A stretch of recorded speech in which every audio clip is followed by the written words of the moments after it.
Here we are with Mila on our training walk. So again, most important part is the leash placement and my arm placement for me. My shoulders rolled back, my hand is at my side but slightly behind me, more like by my back pocket. The leash is, with my arm straight, the leash is short but loose. It kind of makes like this J shape.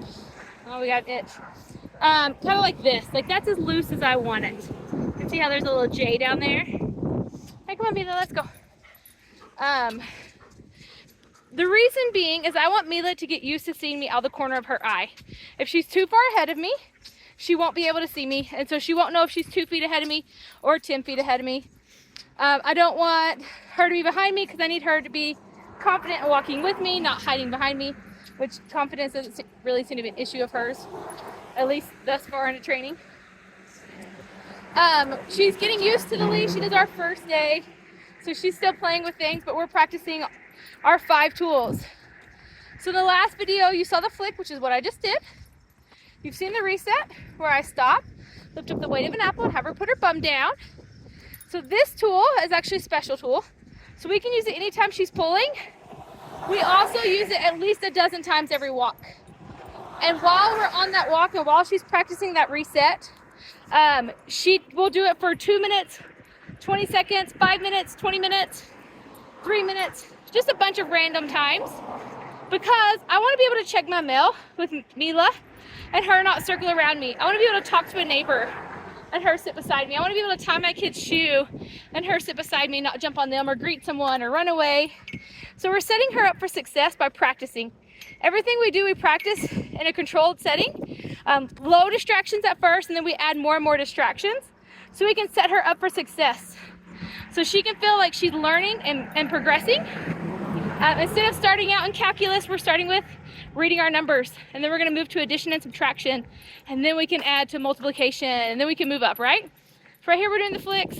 Here's a roll back where I just walk backwards a couple steps and then walk forward. That's my 3rd tool, is a roll back. Once she creates pressure, I'll show you the other tools. Hi, Vince! Have someone riding their bicycle down the road. She did a great job. She could care less. She's like cruising with me, actually. She's doing a great job. Each one of these tools, you can use at different times. Never use the same tool more than like 5 or 6 times in a row. Switch it up.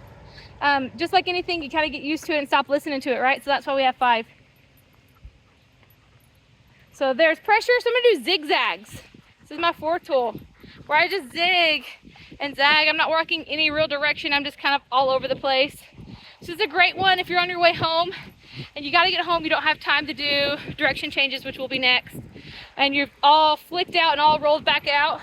Just zigzag all the way home. Now I do couple the flicks with this zigzag, but what I'm doing is I'm helping Mila learn to watch me.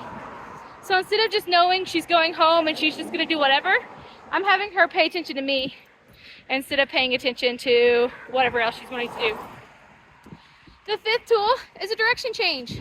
It's especially nice if there's something ahead of us that she's really wanting to get to. Maybe it's a dog. I'm just going to turn around, walk the other direction, and as soon as she's calm, cool, and collected, I'm going to go back towards it. So I'm actually going to change directions again, because what I want to do is to be able to walk past whatever's driving her crazy or whatever's causing her to create pressure. I want to be able to walk past it. I don't want to just avoid it its whole life, right? Now we're pulling again, turn around and go back. When she's got a nice loose leash and she's walking nicely, I'll go back.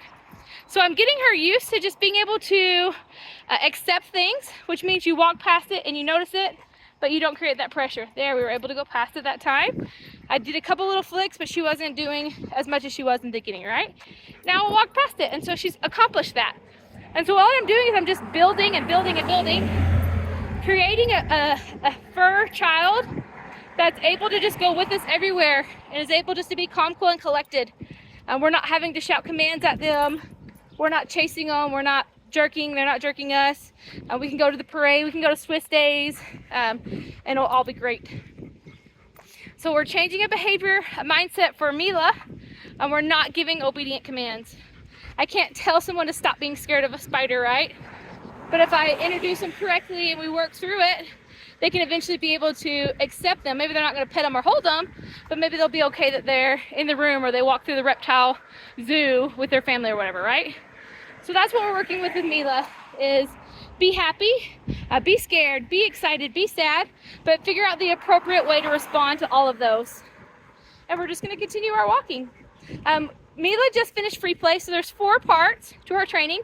Free play, training walk, bed, reflect. We'll do that 4 times each day. When she goes home, I ask you to do it 3 times every day, in that order. And we'll go over each of those, but free play, training walk, bed, reflect. So free play would be playing in the backyard,